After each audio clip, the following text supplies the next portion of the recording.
Nos anos 20, Nova York era o lugar onde tudo acontecia. Manhattan havia virado a capital do mundo, o lar do glamour e da sofisticação. A cidade que nunca dorme.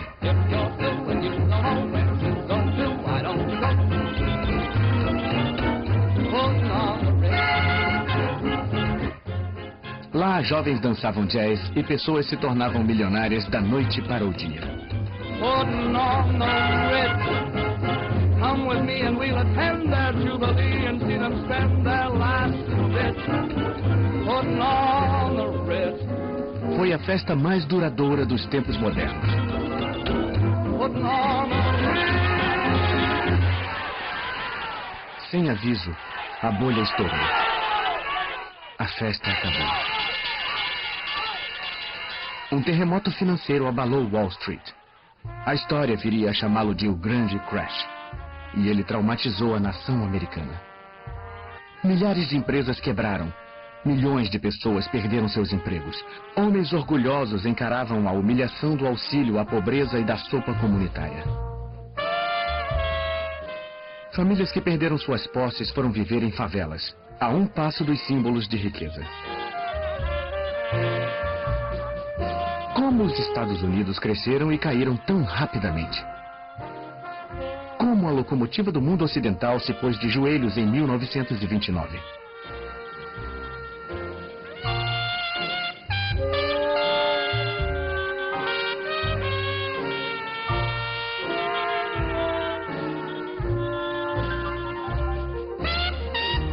Relembrando 1929, o ano da quebra da Bolsa de Nova York.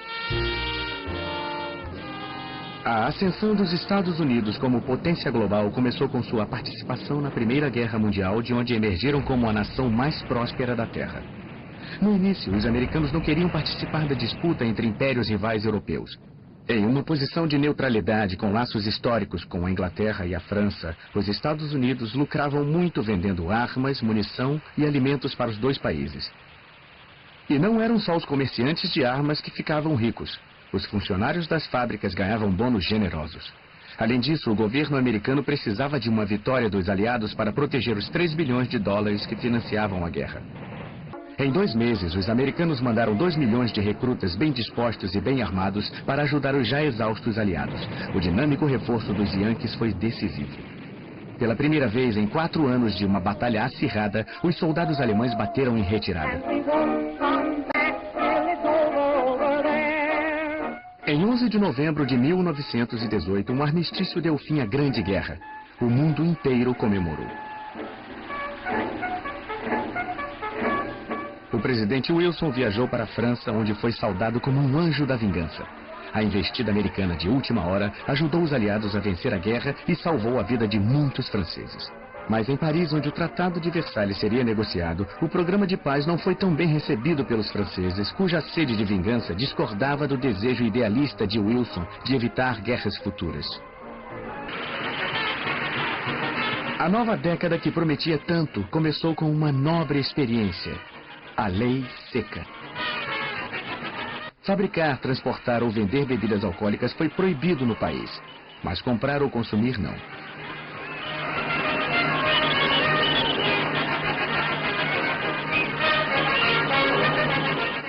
Por todo o território americano, milhares de litros de bebida alcoólica foram jogados fora. Pela primeira vez na história, uma nação ocidental votou a favor da Lei Seca, uma lei que se mostrou impossível de ser aplicada.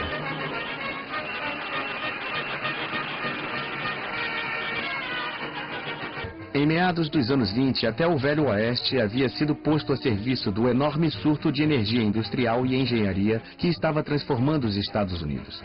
Os grandes espaços abertos, ricos em recursos naturais, estavam sendo explorados. As cidades se tornaram movimentados centros comerciais. Navios cheios de imigrantes traziam mão de obra barata para o país que agora era o mais rico do mundo. Com os juros, os empréstimos feitos para os aliados durante a guerra chegaram a 12 bilhões de dólares. Quase todas as nações do mundo ocidental deviam dinheiro aos Estados Unidos. Os Os Estados Unidos haviam se tornado uma enorme potência industrial e o maior de todos os empresários era o engenheiro Henry Ford, que desenvolvia motores desde a década de 1890. Ele previa que um dia todas as famílias teriam um automóvel. O sonho se tornou realidade quando Ford inventou a linha de produção em massa, uma esteira rolante contínua em que exércitos de trabalhadores montavam automóveis idênticos, peça por peça. E quanto maior a quantidade, menor o preço.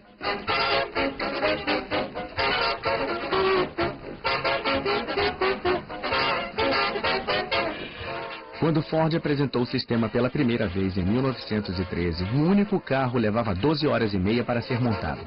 Ao final dos anos 20, uma unidade do Ford modelo T saía da fábrica a cada 24 segundos.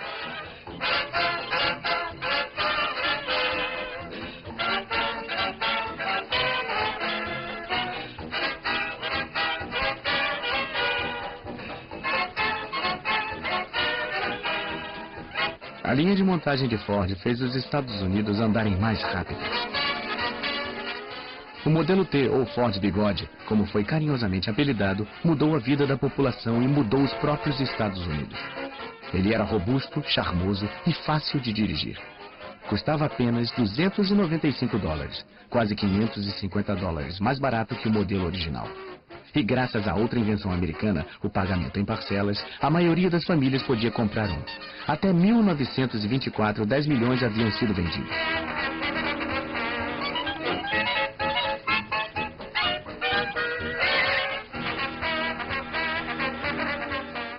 A indústria automobilística estava causando um enorme impacto na economia americana. Ela inspirou o mais veloz surto de construção de estradas da história. Em uma década, estradas de terra foram substituídas por rodovias de asfalto, cruzando todos os Estados Unidos.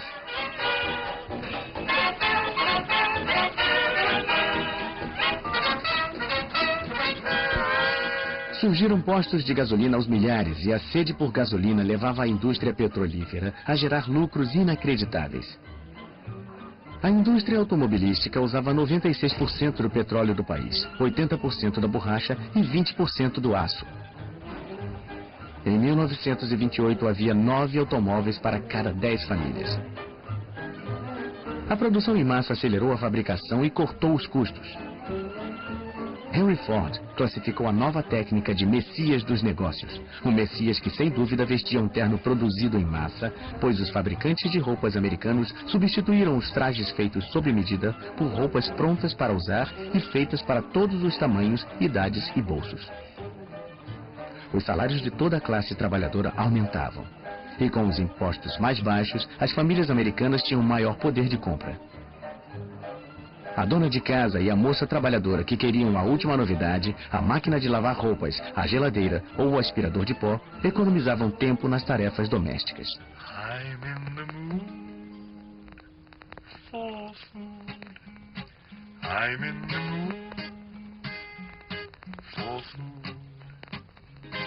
So feed me, feed me, feed O me. rádio, originalmente produzido para comunicação a longa distância, também se tornou um aparelho doméstico indispensável em meados dos anos 20, mas apenas as famílias abastadas poderiam arcar com esse modelo de $275. I'm in the mood for food. Campanhas publicitárias como estas transformaram um nicho de mercado em um mercado nacional. 11 milhões de rádios foram vendidos apenas em 1925. Eles traziam notícias, previsão do tempo, novelas e muita música para uma nação encantada.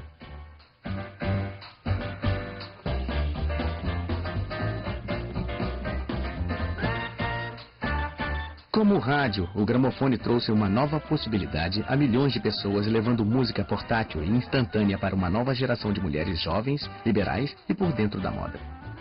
Elas formavam a geração que se auto-intitulava melindrosa. Elas ditaram a moda e o estilo de toda uma década.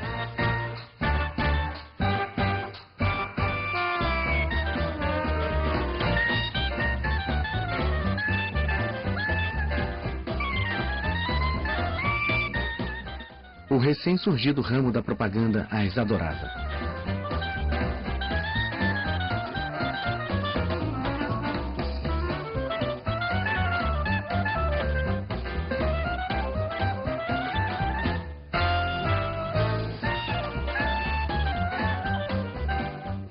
As melindrosas amavam um novo estilo musical chamado jazz, que os mais conservadores chamavam de decadente. Elas usavam saias escandalosamente curtas e chapéus ousados. Elas conheciam as danças mais modernas como o Charleston. E acreditavam que podiam se comportar como quisessem, inclusive cortando os longos cabelos bem curtos como meninos.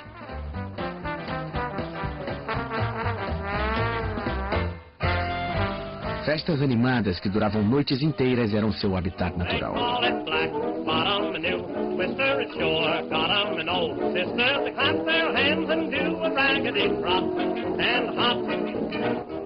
Os comentaristas chamavam as melindrosas e seus namorados de geração perdida, porque eles rejeitavam a moral tradicional americana. Mais rebeldes que nunca, adoravam consumir o fruto proibido, o álcool. O consumo ilegal de álcool já era generalizado e estima-se que havia nos Estados Unidos 32 mil bares clandestinos pertencentes a gangsters que conduziam seus prósperos estabelecimentos sem pagar nenhum imposto.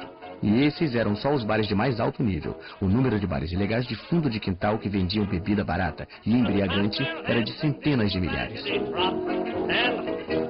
O homem que mais lucrava com a sede do país. Aí está ele vendo seu cavalo correr. Era Al Capone, o maior gangster de Chicago.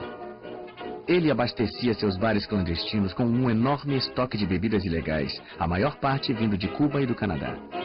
A guarda costeira de vez em quando apreendia navios com cargas ilegais, mas emboscadas filmadas como esta raramente passavam de propaganda do governo. A guerra contra a bebida já estava perdida, embora ninguém estivesse pronto para admitir. Muito menos os cidadãos religiosos do meio oeste americano, cujo representante preferido era um pastor apocalíptico chamado Billy Sunday, que o modelo A também virou um sucesso de vendas. O crédito fácil ajudou os motoristas a substituírem os Fords Bigode pelo novo modelo. Na época, quase todos os carros já eram vendidos a crédito e quase todo mundo estava endividado. Bancos e agências emprestavam dinheiro rapidamente sem fazer muitas perguntas. Nos anos 20, a única coisa que os americanos gostavam mais do que os carros era da emocionante especulação no mercado de ações. No período de 1927 a 1929, muitos americanos ficaram obcecados com Wall Street, contagiados pela febre dos investimentos, já que o valor das ações continuava subindo. O crédito instantâneo fazia com que auxiliares de escritórios, secretários, donas de casa, mineradores e mensageiros pudessem investir em ações pela primeira vez. Qualquer um podia comprar na margem, a crédito, com empréstimos de seu corretor. Em 1927, no auge do comércio de ações, 577 milhões de títulos foram negociados. Era uma época em que feitos banais andavam lado a lado de feitos extraordinários, como os altíssimos arranha-céus de Manhattan. A mais de 300 metros acima das avenidas de Nova York, operários destemidos construíam os últimos andares de uma das maravilhas do design da época, o edifício Chrysler, que foi durante um período o edifício mais alto do mundo. Ele foi construído por homens de profissão arriscada e o momento era perfeito para que se tornasse um símbolo dos loucos anos 20. Mas lá embaixo, na arena comercial das bolsas de valores de Wall Street, especuladores continuavam a comprar ações com um fervor que se tornou uma característica da época. Parecia haver uma certeza cega de que nada daria errado. Mas numa quinta-feira, no dia 24 de outubro de 1929, sem aviso prévio, a bolha estourou. Todos tentaram vender as ações que tinham. O pânico se alastrou e os preços caíram muito enquanto mais e mais investidores tentavam vender seus títulos. No fim daquele dia, o mercado de ações havia perdido 4 bilhões de dólares.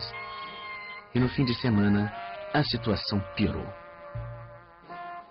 O povo andava desnorteado pelas ruas tentando entender as notícias. Muitos corretores que venderam suas ações na margem haviam feito empréstimos nos bancos. Os bancos começaram a exigir o pagamento dos empréstimos. Para pagar os bancos, os corretores cobraram as dívidas de seus clientes. E a única forma de os clientes conseguirem pagar aos corretores era vendendo suas ações a qualquer preço. Corretores e investidores tomados pelo pânico venderam mais de 16 milhões de ações em um dia, que ficou conhecido como a Terça-feira Negra. A queda das ações gerou um prejuízo de 14 bilhões de dólares. Houve raiva pelo modo como os negociantes jogavam com o dinheiro que não era deles. Trabalhadores comuns viram seus investimentos virarem pó. Nem os ricos e famosos foram poupados. Jack Dempsey, o campeão peso pesado aposentado, perdeu grande parte do que lutou para conseguir. 3 milhões de dólares.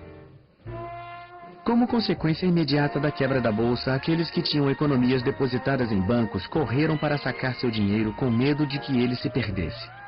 Diante da corrida pelo dinheiro em espécie, incapazes de recuperar os empréstimos de especuladores falidos, os bancos foram forçados a fechar as portas e declarar falência. Muitos perderam as reservas de toda uma vida e não tinham outra fonte de recursos para enfrentar a crise.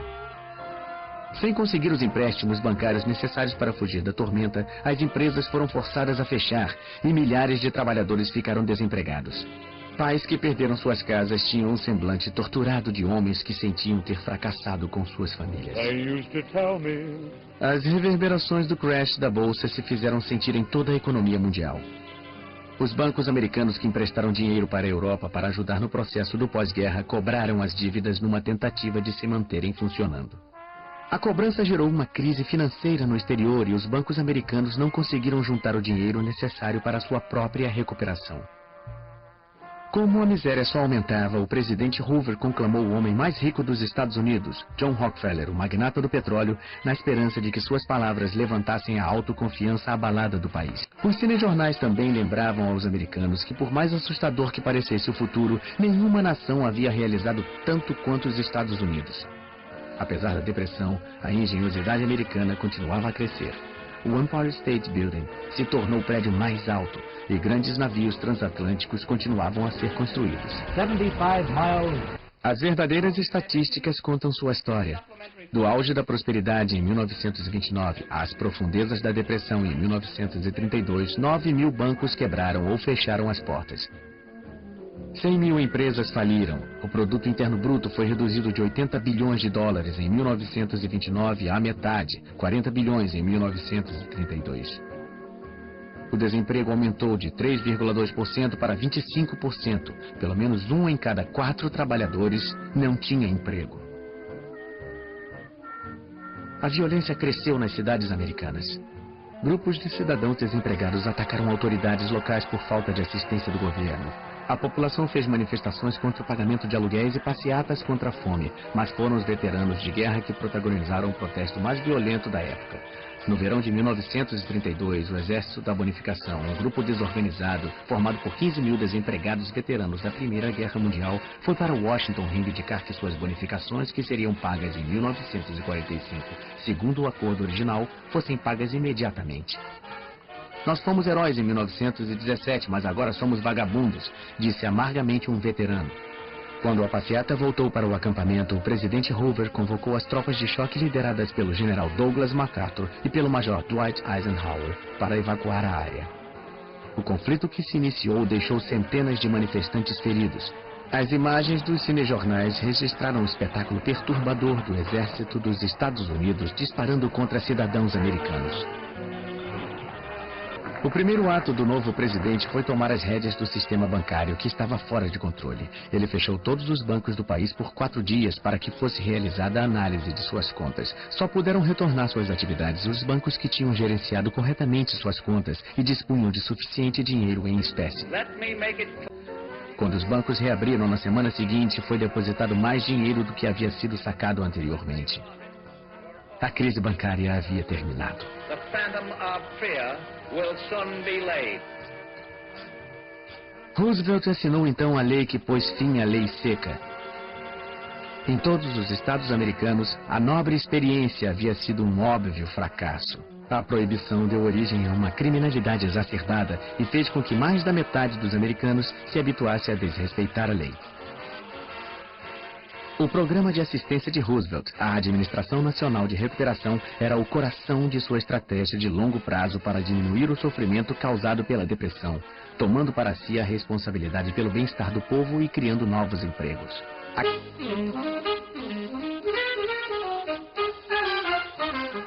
Franklin Roosevelt não encontrou uma solução imediata para a Grande Depressão, mas com a força de sua personalidade, ele trouxe esperança e estabilidade para os angustiados Estados Unidos.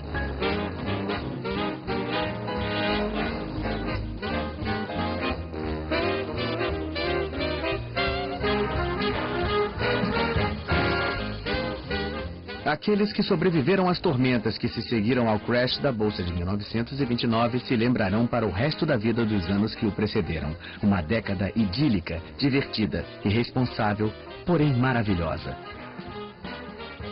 Os loucos anos 20.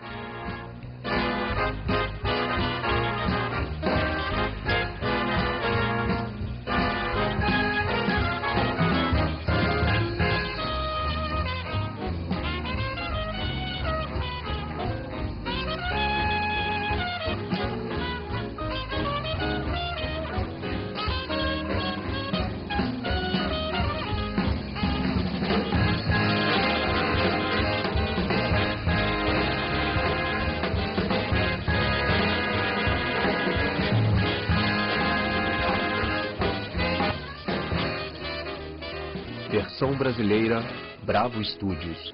Distribuição, Sinapse.